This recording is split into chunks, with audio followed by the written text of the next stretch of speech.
गावकरी मंडळी गवळण आवडली बक्षीस देऊ नका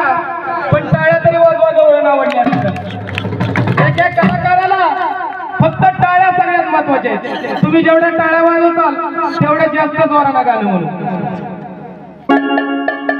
या ठिकाणी सुंदर असा गाणं झाला सुंदर अशी गवळण झाली आणि या गावात